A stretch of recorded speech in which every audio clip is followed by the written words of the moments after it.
A wonderful day to all of us. This is our English subject. We are on the third week of the fourth quarter, and our learning objective for today is interpret simple maps of unfamiliar places, signs, and symbols.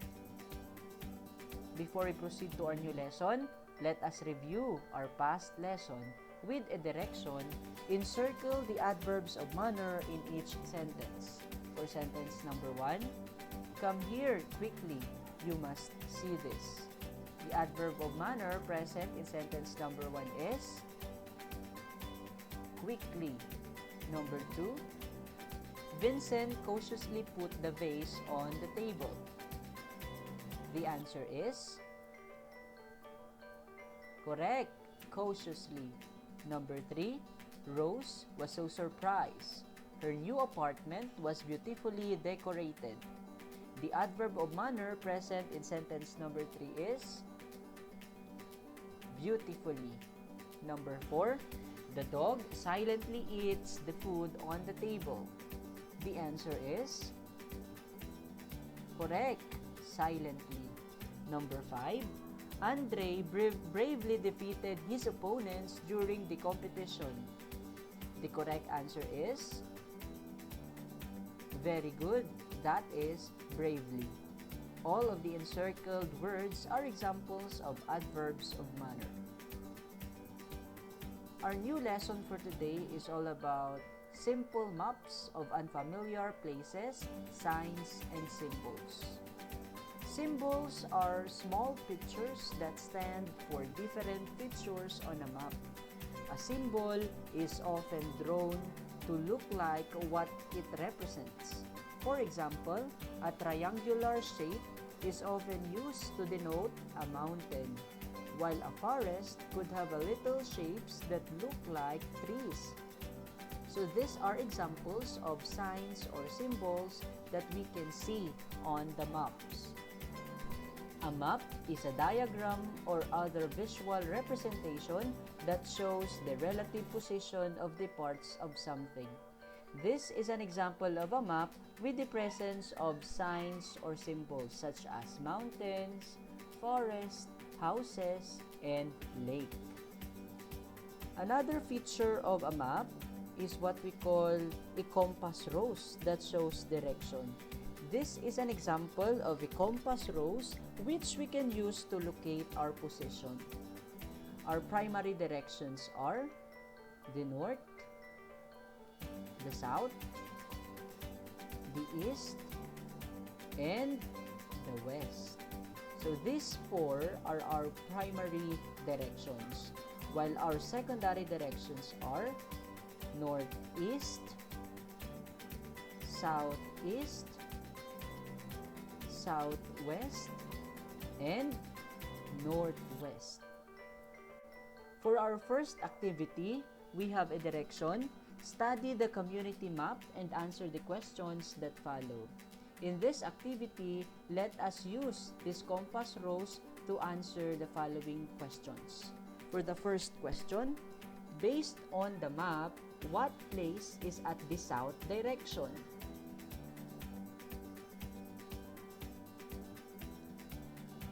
Correct.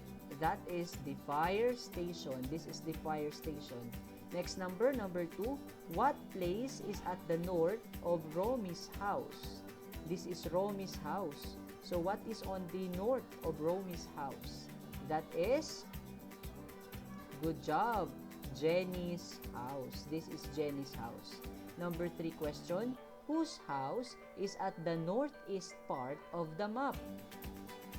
If we're going to look at the map, this is on the northeast or southeast part of the map. So the correct answer for that is Jerome's house.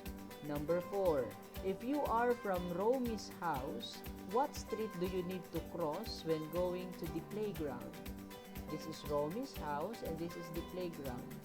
So the street that you need to cross is San Simon Street. And for the number 5 question, observe the size of the places. Which among them is the biggest? You're right. That is the market. Good job, kids. We answer it right. We need to remember that a map is a visual representation of a place. People use this when going to unfamiliar places.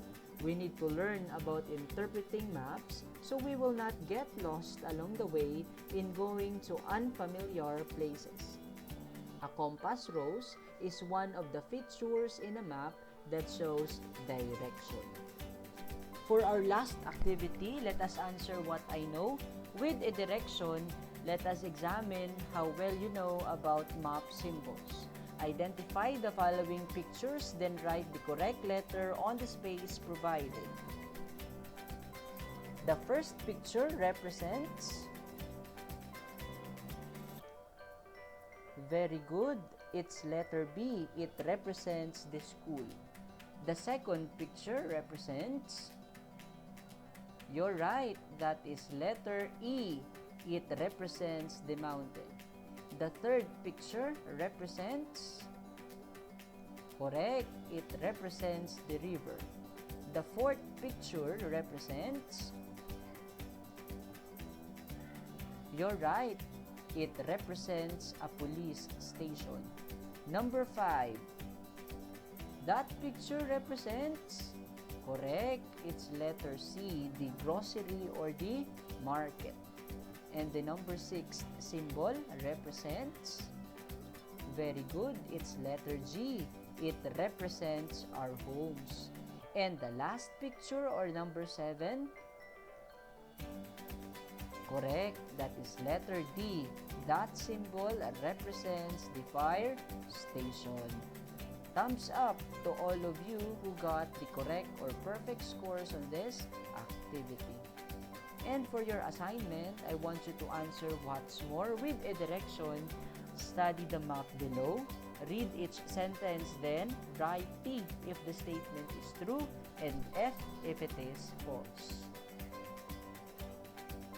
That's all for today, kids. I hope you learned something new. Bye!